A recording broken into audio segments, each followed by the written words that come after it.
నమస్కారం, TV8 news కి స్వాగతం. హెడ్లైన్ చూద్దాం. ఏపీలో పింఛన్ల పంపిణీ, లబ్ధిదారులకు స్వయంగా పంపిణీ చేసిన చంద్రబాబు.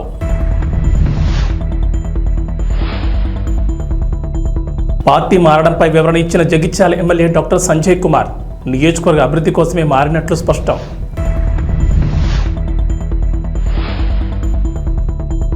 కల్కి కలెక్షన్ల ప్రభంజనం, 4 రోజుల్లోనే 500 కోట్ల వసూళ్లు.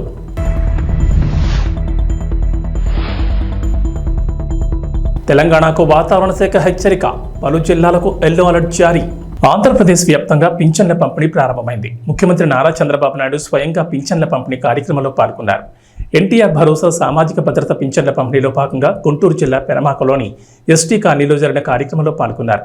ఉదయం 6 గంటలకు కాలనీలో స్వయంగా ఆయనే లబ్ధిదారులకు పింఛన్ అందజేశారు. బాణావత్ పాములు నాయకు కుటుంబం చంద్రబాబు చేతుల మీదుగా పింఛన్ తీసుకుంది. పాములు నాయకు వృద్ధాప్య పింఛన్, ఆయన కుమార్తె ఇస్లావత్ శివకుమారికి వితంతు పింఛన్, ఆయన భార్యకు రాజధానిలో భూమి లేని వారికి అందజేస్తున్న పింఛన్ను స్వయంగా చంద్రబాబు అందజేశారు. దేశంలోనే తొలిసారి ఓ ముఖ్యమంత్రి స్వయంగా లబ్ధిదారుల ఇంటికి వెళ్లి పింఛన్ అందజేయడం ఇదే మొదటిసారి. ఇది ఓ రికార్డ్ అని చెప్తున్నారు. ముఖ్యమంత్రి చంద్రబాబు పింఛన్ల పంపిణీ అనంతరం గ్రామంలోని మస్జిద్ సెంటర్ వద్ద నిర్వహించే ప్రజావేదిక కార్యక్రమంలో పాల్గొన్నారు. గ్రామస్తులు లబ్ధిదారులతో మాట్లాడారు. రాష్ట్ర వ్యాప్తంగా ఎన్టీఆర్ భరోసా పేరుతో పింఛన్ల పంపిణీ ప్రారంభమైంది. కూటమి ప్రభుత్వం ఎన్నికల మేనిఫెస్టోలో ఇచ్చిన హామీ మేరకు ఏప్రిల్ నెల నుంచి పెంచిన పింఛన్లు అందజేస్తున్నారు. మొత్తం 7,000 పింఛన్ మొత్తాన్ని అర్హులకు అందిస్తున్నారు. ఇప్పటి వరకు పింఛన్ 3,000 చొప్పున అందుతుండగా కూటమి ప్రభుత్వం తాజాగా ఆ మొత్తానికి ఒకేసారి 1,000 రూపాయలు పెంచి 4,000 చేశారు.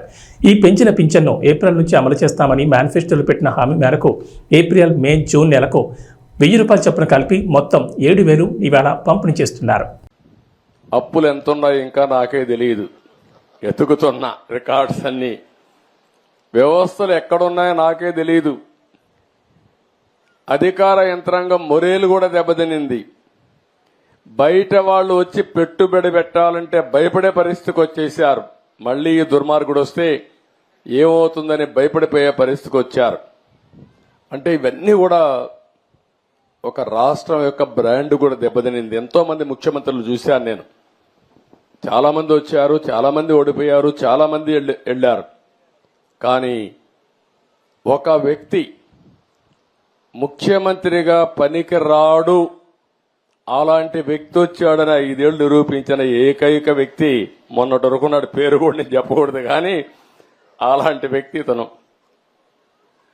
అంటే ఇప్పుడు నేను నిరూపించాలి ఎలాంటి వ్యక్తులు ముఖ్యమంత్రిగా ఉండాలో, దానికి ఆదర్శంగా నేను నిరూపించాల్సిన బాధ్యత నా పైన ఉంది. ఇప్పుడు ఈ 2 కాంట్రడిక్షన్. మొన్నటి వరకు మీరు చూస్తే పరదాలు కట్టేసేవాళ్ళు, ఎక్కడ పోయినా పరదాలు. ఎక్కడన్నా ఒక మురికి కాలువ ఉంటే మురికి కాలువ కూడా పరదా కట్టేసేవాడు కనపడకుండా. దాస్తే దాగుతుందా? మురికి వాసన రాకుండా ఉంటుందా అని అడుగుతున్నా మిమ్మల్ని. సమస్యలు పరిష్కారం చేయడానికి ప్రభుత్వాలు ఉండాలనే గాని సమస్యల్ని దాచిపెట్టి మనసును చంపుకొని బ్రతకడం లేకుంటే ఇంకొక విధంగా చేయడం కరెక్ట్ కాదని చెప్పి కూడా నేను మీకు తెలియజేస్తున్నా. తెలంగాణలో రాజకీయాలు రోజు రోజుకు ఆసక్తికరంగా మారిపోతున్నాయి. సీఎం రేవంత్ రెడ్డి మొదలుపెట్టిన ఆపరేషన్ ఆకర్ష్ ఇప్పుడు స్పీడ్ అందుకుంది. అందులో భాగంగానే రోజుకో బీఆర్ఎస్ ఎమ్మెల్యే కాంగ్రెస్ తీర్థం పుచ్చుకుంటున్నారు. మరో 10 మంది ఎమ్మెల్యేలు కూడా కాంగ్రెస్ కండువా కప్పుకునేందుకు సిద్ధంగా ఉన్నట్లు లీకులు ఇస్తున్నారు నేతలు. ఈ క్రమంలోనే ఇటీవల బీఆర్ఎస్ పార్టీకి రాజీనామా చేసి హస్తంగూటికి చేరుకున్న జగిత్యాల ఎమ్మెల్యే డాక్టర్ సంజయ్ కుమార్ తన పార్టీ మార్పు గురించి మరోసారి స్పందించారు. కాంగ్రెస్లో చేరిన తర్వాత మొదటిసారి స్పందించిన సంజయ్ కుమార్ నియోజకవర్గ అభివృద్ధి కోసమే అధికార పార్టీలో చేరారని వివరించారు. ఈసారి అసలు విషయం బయటపెట్టారు. పార్టీ మార్పు అనంతరం తొలిసారిగా కార్యకర్తలతో సంజయ్ కుమార్ టెలికాన్ఫరెన్స్ నిర్వహించారు. ఈ సందర్భంగా మాట్లాడిన సంజయ్, టీపీసీసీ అధ్యక్షుడు సీఎం రేవంత్ రెడ్డి ఆదేశాలతోనే తాను కాంగ్రెస్ పార్టీలో చేరారని కుండబద్దలు కొట్టేశారు. దీంతో తనతో పాటు కార్యకర్తలు నడవాలని కోరారు. గతంలో కాంగ్రెస్ పార్టీలో గెలిచిన ఎమ్మెల్యేలు అప్పటి అధికార పార్టీ అయిన బీఆర్ఎస్లో చేరి తమ తమ ప్రాంతాలను అభివృద్ధి చేసుకున్నారని, అదే తరహాలో తాను కూడా కాంగ్రెస్ పార్టీలో చేరారని స్పష్టం చేశారు. తాను ఏ పార్టీలో ఉన్నా జగిత్యాల నియోజకవర్గ అభివృద్ధి కృషి చేస్తానని సంజయ్ కుమార్ స్పష్టం చేశారు. ఆంధ్రప్రదేశ్లో పింఛన్ల పంపిణీ కొనసాగుతోంది. సోమవారం ఉదయం 6 గంటల నుంచి రాష్ట్ర వ్యాప్తంగా గ్రామ, వార్డు సచివాలయాల ఉద్యోగులు పింఛన్లను ఇంటింటికి తీసుకెళ్లి అందజేస్తున్నారు. రాష్ట్ర వ్యాప్తంగా మొత్తం 65.18 లక్షల మందికి 4,408 కోట్ల నిధుల్ని ప్రభుత్వం విడుదల చేసింది. ముఖ్యమంత్రి చంద్రబాబు స్వయంగా పింఛన్ల పంపిణీ కార్యక్రమంలో పాల్గొన్నారు. గుంటూరు జిల్లా తాడేపల్లి మండలం పెనుమాకలో ఓ కుటుంబంలో 3కి పింఛన్ అందజేశారు. అయితే ఏపీలో పింఛన్లు తీసుకునే వారికి ఓ అనుమానం మొదలైంది. 1 నెల పింఛన్ తీసుకోకపోయినా రద్దు చేస్తారంటూ సోషల్ మీడియాలో ప్రచారం జరుగుతోంది. సోషల్ మీడియాలో ఓ వీడియో వైరల్ అవుతోంది. దీంతో తెలుగుదేశం పార్టీ స్పందించింది. వైఎస్ఆర్సీపీ సోషల్ మీడియాలో తప్పుడు ప్రచారం చేస్తోందని ఆగ్రహం వ్యక్తం చేసింది. పేదలకు ఒకేసారి 7,000 పెన్షన్ ఇస్తుంటే జగన్ రెడ్డి ఓర్వలేక తన ప్యాలెస్ బుద్ధి బయటపెట్టుకున్నాడు. చంద్రబాబు స్పష్టంగా 3 నెలల పెన్షన్ తీసుకోకపోయినా అన్నీ కలిపి ఒకేసారి ఇస్తామని చెప్తున్నా ఫేక్ ప్రచారం చేస్తున్నాడు. తన హయాంలో పేదలను పీక్కు తింటూ 1 నెల పెన్షన్ తీసుకోకపోయినా రద్దు చేస్తామంటూ వేసిన డప్పుని నేడు మళ్లీ చూపిస్తూ ప్రజలను తప్పుదో పట్టిస్తున్నాడంటూ టీడీపీ ట్వీట్ చేసింది. ఈ నెల 1వ తేదీ 2వ తేదీ పెన్షన్ తీసుకునే వాళ్ళు తీసుకోవాలంటే లేకపోతే వెనక్కి పోతుంటాడు. ఆయన సామాన్య గిరిజన రైతు కుటుంబం నుంచి వచ్చిన వ్యక్తి. జనసేన పార్టీలో సామాన్య కార్యకర్తగా చేరారు. ఆస్తులు లేవు, రేకుల షీట్లో నివాసం ఉంటున్నారు. 2019 ఎన్నికల్లో సామాన్య కార్యకర్తకు ఎమ్మెల్యేగా అవకాశం కల్పించారు అధినేత పవన్ కళ్యాణ్. ఆ ఎన్నికల్లో ఓటమి తప్పలేదు. మళ్లీ 2024లో పొత్తుల్లో భాగంగా ఎమ్మెల్యే టికెట్ రూపంలో అదృష్టం తలుపు తట్టింది. ఎన్నికల్లో పోటీ చేసి వైఎస్ఆర్సీపీ అభ్యర్థిపై ఘన విజయం సాధించి అసెంబ్లీలో అడుగుపెట్టారు. ఎమ్మెల్యేగా గెలిచిన సొంత కారు కూడా లేని పరిస్థితి. ఎంత కాదన్నా నియోజకవర్గానికి చెందిన ప్రజాప్రతినిధి ఎక్కడికి వెళ్లాలన్నా కారు ఖచ్చితంగా అవసరమే. కానీ కారు కొనగలిగే ఆర్థిక స్తోమత లేదు. ఆయన పరిస్థితిని అర్థం చేసుకున్న జన సైనికులు చేయి కలిపారు. ఎమ్మెల్యేలకు తమ తరపున కారును బహుమతిగా అందజేశారు. ఏలూరు జిల్లా పోలవరం నియోజకవర్గ ఎమ్మెల్యే చిర్రి బాలరాజు చిన్నకారు గిరిజన రైతు కుటుంబానికి చెందిన వ్యక్తి. నియోజకవర్గానికి చెందిన సీనియర్ నేత కరాటం రాంబాబు స్ఫూర్తితో రాజకీయాల్లోకి వచ్చారు. 2019లో జనసేన తరపున ఎమ్మెల్యే అభ్యర్థిగా పోటీ చేసి ఓడిపోయారు. అయినా సరే నియోజకవర్గంలో రెట్టింపు ఉత్సాహంతో ప్రజా సమస్యలపై పోరాటాలు చేశారు. 2024 ఎన్నికల్లో పవన్ కళ్యాణ్ ఎమ్మెల్యే టికెట్ ఇచ్చారు. సీనియర్ నేత కరాటం రాంబాబు, జన సైనికులు, కూటమి నేతలు కష్టపడి ఆయన్ను ఎమ్మెల్యేగా గెలిపించుకున్నారు. ఏపీలో నూతన ప్రభుత్వం ఏర్పడ్డాక తొలిసారి పింఛన్ల పంపిణీ రాష్ట్ర వ్యాప్తంగా కొనసాగుతోంది. ఈ మేరకు నారా చంద్రబాబు నాయుడు సోమవారం ఉదయం ఎన్టీఆర్ భరోసా సామాజిక పింఛన్ల పథకాన్ని ప్రారంభించారు. మంగళగిరి నియోజకవర్గంలోని పెనుమాకలో లబ్ధిదారుల ఇంటికి వెళ్లి స్వయంగా తన చేతుల మీదుగా పింఛన్ అందజేశారు. అనంతరం పెనుమాకలో పింఛన్దారులతో ఏర్పాటు చేసిన సమావేశంలో సీఎం చంద్రబాబు, మంత్రి లోకేష్ మధ్య ఆసక్తికరమైన సరదా సంభాషణ జరిగింది. వేదికపై మంత్రి నారా లోకేష్ మాట్లాడుతూ, సార్ మీరు ముఖ్యమంత్రి అయ్యాక సంక్షేమ పథకాల అమల్లో తొలి అడుగు వేశారు. మంగళగిరి నియోజకవర్గంలోని మా పెనుమా గ్రామానికి మీరు రావడం చాలా సంతోషంగా ఉంది. గత 5 ఏళ్లు పరదాల ముఖ్యమంత్రిని చూసాం, ఇప్పుడు ప్రజల ముఖ్యమంత్రిని చూస్తున్నాం. అయితే అధికారులు సెట్ కావడానికి ఇంకా టైం పడుతుందేమో సార్. ఇంకా పరదాలు కడుతున్నారు సార్, బతిమలాడి అన్ని తీసివేసినా కడుతున్నారని అన్నారు. లోకేష్ వ్యాఖ్యలకు సీఎం చంద్రబాబు చిరునవ్వుతో స్పందించారు. లేదు, అధికారులు మారిపోయారు. ఇంకొకసారి పరదాలు కడితే కట్టిన వాడిని సస్పెండ్ చేయడం తప్ప వేరే మార్గం ఉండదు. ఇలాంటివి నేను వినదలుచుకోలేదు. ఎవరైనా సరే పాత రోజులు మర్చిపోయి కొత్త రోజులు జ్ఞాపకం తెచ్చుకుని ముందుకు సాగిపోవాల్సిందిగా అందరినీ కోరుతున్నాను. ఎక్కడా ఇలాంటివి జరగకూడదు. ఎవరైనా ఫిర్యాదు చేస్తే పనిష్మెంట్ తప్పదని చంద్రబాబు నవ్వుతూ అన్నారు. అధికారులు ఇంకా టైం పడుతుంది అనుకుంటా సార్ సెట్ అయ్యేదానికి. లేదు, సెట్ అయ్యారు. ఇంకా పరదాలు కడుతున్నారు సార్. పరదాలు ఎక్కడ వాళ్ళు బతిమలాడి అన్ని తీపిస్తారు కాదు. పరదాలు కడితే ఇంకొకసారి ఎక్కడన్నా చూస్తే కట్టిన వాళ్ళని సస్పెండ్ చేయడం తప్ప వేరే మార్గం ఉండదు. కాబట్టి ఇంక నేను వినదలుచుకోలేదు. ఎవరైనా సరే సింపుల్ గా పాత రోజులు మర్చిపోయి కొత్త రోజులు జ్ఞాపకం చేసుకుని ముందుకు పోవాల్సిందిగా అందరిని కోరుతున్నా. ఎక్కడా జరగకూడదు. ఎవరైనా కంప్లైంట్ చేస్తే మాత్రం పనిష్మెంట్ తప్పదు. మీకు బీ క్లియర్. అంటే 5 సంవత్సరాలు అలవాటు కదా సార్, కొంచెం టైం పడుతుంది సార్. మీకు కూడా అందరికి అలవాటు కావాలి, వాళ్ళకే కాదు. కొత్త శకానికి, కొత్త కల్చర్ కి అందరూ అలవాటు కావాల్సిందే. ఇంకా టైం ఉండదు. ఏది కూడా రివర్స్ గేర్ నుంచి రివర్స్ పోయే బండిని పాజిటివ్ గా నడిపిస్తున్నాం. ఇంకా స్పీడ్ పెంచడం తప్ప ఎనిక్కిపోయే సమస్య ఎవరికి ఉండకూడదు. ఆలోచన రాకూడదు. లేకపోతే ఒక షార్ట్ ట్రీట్మెంట్ ఇస్తే అందరూ సెట్ అయిపోతారు, ఇన్క్లూడింగ్ ఎవరైనా సరే. నేను సిద్ధంగా ఉన్నా షార్ట్ ట్రీట్మెంట్ ఇవ్వడానికి. పాపం ఇంకా కొంచెం ఇది ఉంది కాబట్టి స్లోగా పోతున్నా. ఇప్పుడు స్పీడ్ పెంచాలి ఇంకా, అంతే. నేను అందుకే చెప్పా 95 ముఖ్యమంత్రిని చూస్తారని. 4.0 95 అది గుర్తుపెట్టుకోవాలి. 95లో ఒకసారి మీరు చరిత్ర గుర్తుపెట్టుకోవాలి. అప్పుడు నువ్వు కూడా కుర్రాడివి, నీకు కూడా ఐడియా లేదు. అప్పుడు నా చరిత్ర గుర్తుపెట్టుకుంటే, హైదరాబాద్ లో బయలుదేరుతున్నానంటే రాష్ట్రం మొత్తం రెడ్ అలర్ట్ ఉండేది. అంత భయంకరంగా చేయను కానీ తప్పు చేస్తే మాత్రం ఎవరిని వదిలిపెట్టను. ఉంటే మా మైండ్ అంతా మార్చుకోవాలి. అందుకే 95 అన్నా నేను. 95 CBN 1.0 నాట్ 4. అది రిపిటేషన్ వస్తుంది. ఇప్పుడు ఇక్కడ మంత్రులకు ఉంటుంది, ఎమ్మెల్యేలకు ఉంటుంది, అందరికీ ఉంటుంది. ఆంధ్రప్రదేశ్ ప్రజలకు టీడీపీ రాష్ట్ర అధ్యక్షుడు పల్లా శ్రీనివాసరావు కీలక సూచన చేశారు. ముఖ్యమంత్రి నారా చంద్రబాబు నాయుడు కలిసేందుకు ఎంతో మంది ఎదురు చూస్తూ ఉంటారు. అయితే దీనికోసం ప్రతి శనివారం చంద్రబాబు తెలుగుదేశం పార్టీ కేంద్ర కార్యాలయంలో వినతులు తీసుకుంటున్నారు. ఈ సందర్భంగా ఫోటోల కోసం వచ్చే వారితో, నిజమైన సమస్యలతో వచ్చేవారు ఇబ్బంది పడుతున్నారు. ఈ విషయాన్ని గమనించిన తెలుగుదేశం పార్టీ కీలక నిర్ణయం తీసుకుంది. సమస్యలతో వచ్చేవారు ఇలా ఇబ్బంది పడకుండా ముందుగా ఫోన్ చేసి తెలియజేస్తే ప్రయారిటీ ప్రకారం సమస్యలతో వచ్చేవారిని ముఖ్యమంత్రిని కలిసేలా చేస్తామని పార్టీ అధ్యక్షులు పల్లా శ్రీనివాసరావు తెలిపారు. ఎవరైనా నిజమైన సమస్యతో ఇబ్బంది పడుతుంటే వెంటనే 7306299999 నంబర్కి ఫోన్ చేసి ముందుగా తమకు తెలియజేయాలని టీడీపీ రాష్ట్ర అధ్యక్షులు పల్లా శ్రీనివాసరావు తెలిపారు. ప్రజల సమస్యల గురించి వినతులు స్వీకరించేందుకు కొత్తగా టోల్ ఫ్రీ నంబర్ ఏర్పాటు చేస్తున్నట్లు ప్రకటించారు. ముఖ్యమంత్రి చంద్రబాబు వినతులు ఇచ్చేందుకు జనం భారీగా తరలివస్తున్నారని, వారి వినతుల స్వీకరణ సులభతరం చేసేందుకే ఈ టోల్ ఫ్రీ నెంబర్ తీసుకొచ్చినట్లు తెలిపారు. ఎవరైనా ప్రజలు వారి సమస్యలను 7306299999 నంబర్కు ఫోన్ చేసి తెలియజేయాలని సూచించారు. ఆ సమస్య ప్రాధాన్యతను బట్టి ముఖ్యమంత్రిని కలిసే అవకాశం కల్పిస్తామని, ప్రజలు ఈ సదుపాయాన్ని సద్వినియోగం చేసుకోవాలని కోరారు పల్లా శ్రీనివాసరావు. చంద్రబాబు నాయుడు గారిని, ముఖ్యమంత్రి గారిని ఎక్కువ మంది కలవడానికి పార్టీ కార్యాలయానికి వస్తున్నారు. సో ఆ ఎక్కువ మంది వస్తున్నారు కనుక వాళ్ళని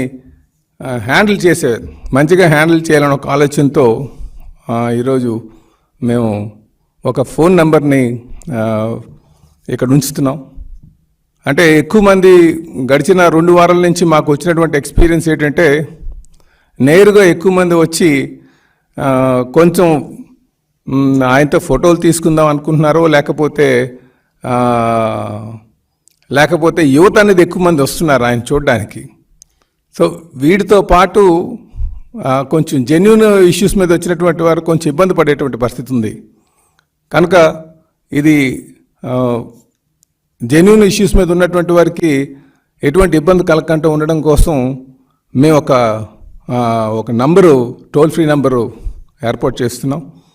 ఆ నంబర్ ద్వారా మరి మాకు ముందుగానే ఇంటిమేట్ చేస్తే, పార్టీ హౌస్లో ఉంటుంది ఆ నంబర్ ద్వారా మీరు ఇంటిమేట్ చేస్తే వారికి మేము ప్రయారిటీ కల్పించి వారికి మేము సీఎం గారిని కలిసేటట్టుగా చేస్తామని చెప్పేసి ఈ సందర్భంగా తెలియజేస్తున్నాం. ఈ నంబరు దయచేసి మా ఆఫీస్లో ఉంటుంది. అలాగే మేము తెలియజేస్తున్నాం 7306299999. దయచేసి ఈ నంబరు అందరూ కూడా నోట్ చేసుకోగలిగితే, ఎవరైనా సరే ఈ నంబర్ కానీ ఇంటిమేట్ చేస్తే ఆ నంబరు ద్వారా మేము ఇక్కడ గ్రీవెన్స్ నోట్ చేసి వాళ్ళకి టైం స్లాట్ అంటే ముఖ్యంగా వారి కోసం ప్రయారిటైజ్ చేస్తాం. ఎందుకంటే ఆ రోజు వచ్చిన వాళ్ళు చాలా వేల సంఖ్యలో వస్తున్నారు కనుక, అలాగే 500 మందికి ఈ గ్రీవెన్స్ని లిమిట్ చేద్దాం ఫస్ట్ విడతలో అన్న ఆలోచన కూడా వచ్చామని చెప్పేసి ఈ సందర్భంగా తెలియజేస్తున్నాం. అలాగే మేము దయచేసి ఇబ్బంది ఉన్నటువంటి వారు, అలాగే స్థానికంగా ఎమ్మెల్యేస్ ఎవరైనా కలకపోతే వారు నేరుగా ముఖ్యమంత్రి గారి ఆఫీస్కి వస్తే బాగుంటుంది అనేది మా ఉద్దేశం. వారు మాత్రం ఈ నంబర్ ద్వారా మాకు ఇంటిమేట్ చేసి వాళ్ళు సమస్య చెప్తే ఆ సమస్యని మేము నోట్ చేసుకొని ప్రయారిటీ పెట్టి వాళ్ళకి ముందుగా కల్పించడానికి మేము ఇక్కడ ఏర్పాట్లు చేస్తున్నామని చెప్పేసి మరి మీ అందరికీ కూడా తెలియజేస్తున్నాం. కనుక దయచేసి దీన్ని సద్వినియోగం చేసుకోవాలని చెప్పేసి నేను ప్రజల్ని, కార్యకర్తల, నాయకుల్ని ఈ అవకాశాన్ని సద్వినియోగం చేసుకోమని చెప్పేసి తెలియజేస్తున్నాం. అలాగే సింగరేణి సీఎండీ బలరాం నాయక్ ప్రతిష్టాత్మక tree man of Telangana award వరించింది. సింగరేణి సంస్థను పర్యావరణ రహిత సంస్థగా మార్చడమే కాకుండా తానే స్వయంగా 18,000కు పైగా మొక్కలు నాటి కోల్బెల్ట్ ఏరియాలోని 6 జిల్లాల్లో 35 చిన్న అడవులను సృష్టించినందుకు గుర్తింపుగా గ్రీన్ మ్యాపుల్ ఫౌండేషన్ ఈ పురస్కారానికి ఎంపిక చేసింది. ఈ మేరకు ఆదివారం హైదరాబాద్లో నిర్వహించిన ఫౌండేషన్ 2024 అవార్డుల ప్రదానోత్సవంలో ఆ సంస్థ ఎండీ అశుతోష్ వర్మ, ఎన్టీపీసీ, ఇతర ప్రభుత్వ రంగ సంస్థల ఉన్నతాధికారులు సింగరేణి సీఎండీ బలరాంకు ఈ అవార్డును అందజేశారు. దేశంలో పర్యావరణ పరిరక్షణ కృషి చేస్తున్న ప్రభుత్వ రంగ, ప్రైవేట్ రంగ దిగ్గజ కంపెనీలు, అందులోని ప్రభావశీల వ్యక్తులకు గ్రీన్ మ్యాపుల్ సంస్థ ప్రతి ఏడాది ప్రోత్సాహక అవార్డులు అందజేస్తూ వస్తోంది. ఇందులో భాగంగా సివిల్ సర్వీసెస్ అధికారిగా ఉన్నత స్థాయిలో తీరిక లేకుండా ఉండి కూడా పర్యావరణ పరిరక్షణ కోసం వేలాది మొక్కలు నాటినందుకు గాను పురస్కారం ప్రదానం చేసింది. శనివారంతో ముగిసిన T20 ప్రపంచ కప్ 2024లో భారత్ జట్టు ఛాంపియన్గా అవతరించిన విషయం తెలిసిందే. అయితే ఈ టోర్నీలో అద్భుత ప్రదర్శన కనబరిచిన 11 మంది ఆటగాళ్లతో అంతర్జాతీయ క్రికెట్ కౌన్సిల్ జట్టును ప్రకటించింది. ఈ మేరకు జూలై 1న అధికారికంగా ప్రకటన విడుదల చేసింది. ఛాంపియన్గా నిలిచిన భారత్ జట్టు ప్లేయర్లే ఇందులో మెజార్టీ స్థానాలు సాధించడం గమనార్హం. 11 మందిలో ఏకంగా 6 భారత ప్లేయర్లే ఉన్నారు. అయితే రన్నరప్గా నిలిచిన దక్షిణాఫ్రికా నుంచి ఒక్క ఆటగాడు కూడా 11 మందిలో లేకపోవడం గమనార్హం. ఐసీసీ ప్రకటించిన 11 మంది ఆటగాళ్లలో Team India captain Rohit Sharma, vice captain Hardik Pandya, Suryakumar Yadav, Axar Patel, Jasprit Bumrah, Harshdeep సింగ్లకు చోటు దక్కింది. అయితే T20 ప్రపంచ కప్ 2024 ఫైనల్లో ప్లేయర్ ఆఫ్ ది మ్యాచ్గా నిలిచిన విరాట్ కోహ్లీకి ఈ జాబితాలో చోటు దక్కలేదు. భారత ఆటగాళ్లతో పాటు ఆఫ్ఘనిస్తాన్ కెప్టెన్ రషీద్ ఖాన్, టోర్నీలో లీడింగ్ రన్ స్కోరర్గా ఉన్న ఆ జట్టు opener Rahmanullah Gurbaz, leading wicket taker Fazal Haq ఫరూకీలు ఉన్నారు. ఆస్ట్రేలియా నుంచి ఆల్రౌండర్ మార్కస్ స్టోయినిస్, వెస్టిండీస్ నుంచి నికోలస్ పోరన్కు చోటు దక్కింది. 12వ ప్లేయర్గా దక్షిణాఫ్రికాకు చెందిన అన్రిచ్ నోర్జే ఎంపికయ్యాడు. ప్రభాస్, నాగాశ్విన్ కాంబినేషన్లో జూన్ 27 వచ్చిన కల్కి 2898 AD చిత్రం కలెక్షన్లలో ప్రభంజనం సృష్టిస్తోంది. విడుదలైన 4 రోజుల్లోనే ఈ సినిమా 500 కోట్లకు పైగా వసూళ్లు రాబట్టినట్లు నిర్మాణ సంస్థ వైజయంతి మూవీస్ ట్వీట్ చేసింది. శనివారం వరకు ఈ చిత్రం 415 కోట్లు వసూలు చేసిన సంగతి తెలిసిందే. శని, ఆదివారం వీకెండ్స్ కావడంతో భారీ వసూలు రాబట్టింది. ఈ చిత్రంలో బిగ్ బి, అమితాబ్ బచ్చన్, విశ్వనటుడు కమల్ హాసన్, బాలీవుడ్ నటి దీపికా పదుకోనే వంటి స్టార్లు కీలక పాత్రలో నటించారు. ఇక మూవీకి పాజిటివ్ టాక్ రావడంతో వసూళ్ల పరంగా దూసుకెళ్తోంది.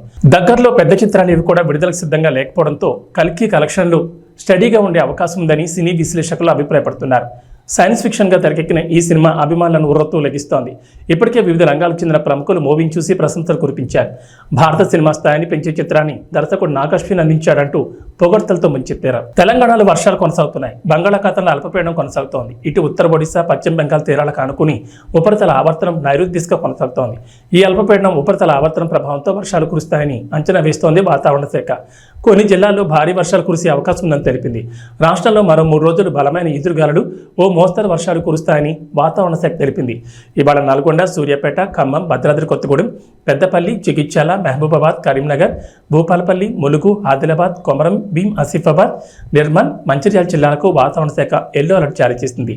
రాష్ట్రంలో అత్యధికంగా వికారాబాద్ జిల్లా తాండూరులో 5.1 సెంటీమీటర్లు, నిజామాబాద్ జిల్లా పోతంగల్లో 4.8 సెంటీమీటర్లు, నిర్మల్ జిల్లా లోకేశ్వరం మండలం అబ్దుల్లాపూర్లో 4.8, బాసర 4.3, నిజామాబాద్ జిల్లా బోధన్ మండలం కల్దుర్తిలో 3.9 సెంటీమీటర్ల వర్షపాతం నమోదైంది. ఆదివారం జోగులాంబ, గద్వాల, వనపర్తి, వికారాబాద్, భద్రాద్రి కొత్తగూడెం, హైదరాబాద్, రంగారెడ్డి జిల్లాల్లోనూ పలు ప్రాంతాల్లో వర్షాలు పడ్డాయి. ఇవి బులెటిన్ విశేషాలు. నమస్కారం.